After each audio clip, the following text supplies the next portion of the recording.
Hi friends, welcome back to another episode of Generation Tech. My name is Alan.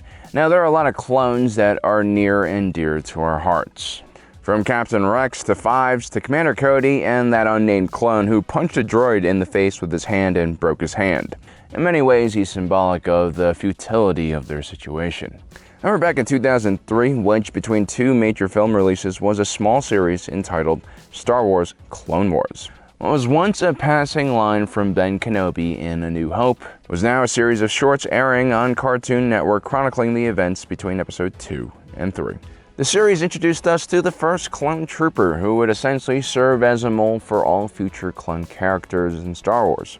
The clone in question was ARC-77, better known as Captain Fordo.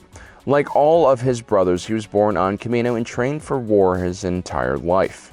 When the Clone Wars began in 22 BBY, Fordo held the rank of ARC Trooper Captain. Over the course of the war, he would participate in several battles and face down many vicious foes far stronger than himself. And although Captain Fordo wasn't the first ARC Trooper from a chronological standpoint, he was definitely the first ARC Trooper I saw, and you always remember your first. 4 months after the Battle of Geonosis, the Republic set its sights on Muunilinst and the intergalactic banking clan in an attempt to hamper droid production and funding. Obi-Wan Kenobi was selected to lead the operation. While Kenobi initiated a forward assault against Harnadian, a large city and headquarters for the banking clan, he had selected a group of ARC troopers to run a series of sabotage missions in the city, because in his own words, they were elite and the best. The group, which after the battle would become known as the Muunilinst 10, was commanded by ARC Captain Fordo.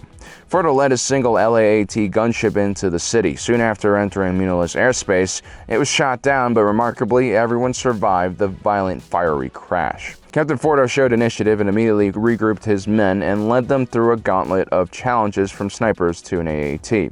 They crossed every obstacle without muttering a word, effectively moving from position to position, returning fire. Also, this series was developed by the same people who made Samurai Jack, who was another individual who valued action over words. Fordo's unit finally arrived at his target, a large defensive cannon at the base of a tower serving as the headquarters for the banking clan. Fordo blasted several droids single-handedly before his team was able to place explosives on the cannon and destroy it. Soon after, Fordo would be joined by Obi-Wan, and together they would capture the banking clan leaders. I mean, how do you fund a galaxy-wide war without seizing control of the banks? During the surrender, the bounty hunter Dirge bursts into the room, intent on continuing his fight with Kenobi. Fordo, even though having never seen the Jedi in combat, lit him up like the Empire lit up Alderaan with concentrated blaster fire and a missile to the face. The show of force, of course, did not stop Dirge. He re-engaged with Obi-Wan and absorbed the Jedi General. Fordo did not flinch and resorted to a more precise tactic to subdue Dirge by shooting him with an electrified wire from his gauntlet. The bounty hunter overcame the attack, beat down several clone troopers, and was about to crush Fordo when Obi-Wan used the Force Repel technique to break free of Dirge, splattering him in the process. The good Captain Fordo was not fazed at all by this situation. Almost being killed by an ancient cluster of sentient nerves is all a part of the job of an ARC trooper.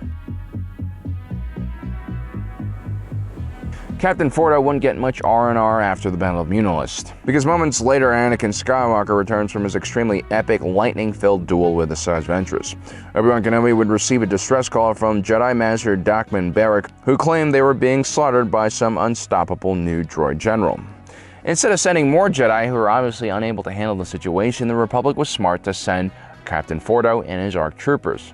Fordo and his men arrive on the world of Hypori on a modified LAAT gunship decorated with a fearsome set of jaws. The troopers managed to evade the massive droid army surrounding a crash acclimator where the surviving Jedi were hiding. Fordo, as usually, is quick and deliberate. Before he even steps off the LAAT, he's got his plan rolling into action. He immediately locates the survivors, Shaak Ti and Aayla Secura, and then heads off with his main force and a lot of heavy weapons to track down Ki-Adi-Mundi. Scrambling through the wreckage, Fordo and his troopers arrive at a clearing where Ki-Mundi was fighting General Grievous. As Grievous was about to go for his finishing blow, he notices the clone's arrival. Fordo, without hesitation, opened fire with everything he had available, causing the droid general to momentarily flee. Unfortunately for the ARC troopers, they weren't facing canon Grievous, they were facing the legendary version of him. Fast, fearsome, unrelenting, and with a functional respiratory system, this version of the droid general could hold his own against several Jedi at the same time. The moment of respite was short-lived as Grievous managed to drop on the clones and cut through their numbers relatively quickly. Fordo realized they needed time and called in his LAAT gunship for support, once again putting Grievous on the defensive. Ki-Adi-Mundi ordered that the clones pursue Grievous, but Fordo kept a cool head, informing the frantic Jedi that if they did, the survivors would die. Ki-Adi made the wise choice to listen to the ARC troopers and see their reason. Due to the actions of Captain Fordo, the 3 Jedi would survive and continue serving the Republic. This, in my opinion, is a much more accurate depiction of what would have happened on the battlefield. As awesome as the Jedi were as magicians and sword fighters, when it came to actual war, they were mostly clueless and a danger to themselves and those around them.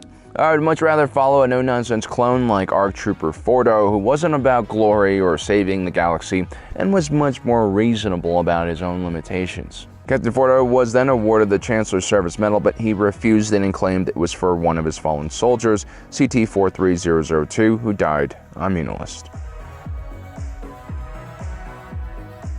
As the war dragged on, Captain Fordo would retire from active operations and serve in the reserve on Coruscant. Sources differ on why and how he found his way to serving on Coruscant. Some claim that he became the lead officer for the Coruscant Elite Guard, replacing Commander Fox. However, in canon, it was quite clear that this was not the case, as Fox would continue to serve as the lead officer until his death at the hands of Darth Vader after the fall of the Republic. In 19 BBY, General Grievous and the Separatist Army would launch a daring assault on the heart of the Republic by attacking its capital, Coruscant. Captain Fordo and the soldiers under his command were tasked with defending Sector 4 from the Droid siege. Though losing several men, Fordo's resolve held as long as it could, proving that the former ARC captain had not lost a step. He plowed through B-2 battle droids with extreme proficiency, even picking up the weapons of his fallen soldiers in a desperate attempt to hold his position. Eventually, with dwindling numbers, Captain Fordo was forced to order a tactical retreat. These orders were denied when Jedi Master Yoda and Mace Windu joined the fight. Together with the Jedi, Fordo and the surviving clones managed to force back the droid ground assault and win the day for the Republic. At the start of the war, Captain Fordo wore Phase 1 ARC Trooper armor, which had the signature gray pauldron and skirt-like clothing called a kama, inspired by the Mandalorians. Fordo's armor featured red accents to distinguish himself as a captain. Going into battle, he had a lot of different tools and weapons that he could use. Starting off with his famous custom-suppressed DC-17 hand blasters, which he used to great effect during the 3-year conflict. His pauldrons had spare ammo attached to them, which allowed him to bring extra ammo for his blasters. A comlink and a special shocking cable was fitted to his left arm. A rangefinder was also featured on his helmet. He also carried with him a hollow projector, grappling hook, and a set of macro binoculars. After his retirement to the reserves, Captain Fordo had a complete makeover. He no longer wore his ARC Trooper armor. Instead, he sported a simpler Phase 2 armor that retained its red markings to show his captain rank. His helmet was decorated with Jaegeis, which were awarded to him for his heroic rescue on Hypori. The Jaegeis were another Mandalorian tradition passed down to the clone, which represented acts of courage and bravery. During the Battle of Coruscant, he wielded a DC-15A and a single hand blaster. ARC-77 was a modest, calm, and quiet individual. Fordo was basically perfect for the stealth and sabotage missions he was often chosen for. He never looked for personal glory, and he always acknowledged the sacrifices made by the men underneath his command. He was cool under heavy pressure and was able to stand up against terrible threats, from lightsaber-wielding droids like Grievous to being overrun by B-2 battle droids. Fordo trained himself and his men very well. Their communication on the battlefield was terrific. They only really needed to rely on hand signals. The fate of Captain Fordo is unknown to the greater Star Wars canon. But if there is such a thing as a happy ending for a clone trooper, I hope Captain Fordo gets to see it and one day finds himself on a beach where he replaces his dual-wielded blasters for dual-wielded margaritas. Well guys, I hope you enjoyed today's episode. Don't forget to subscribe and hit that notification button down below. As usual, thanks for joining us today. If you're watching us, you are Generation Tech.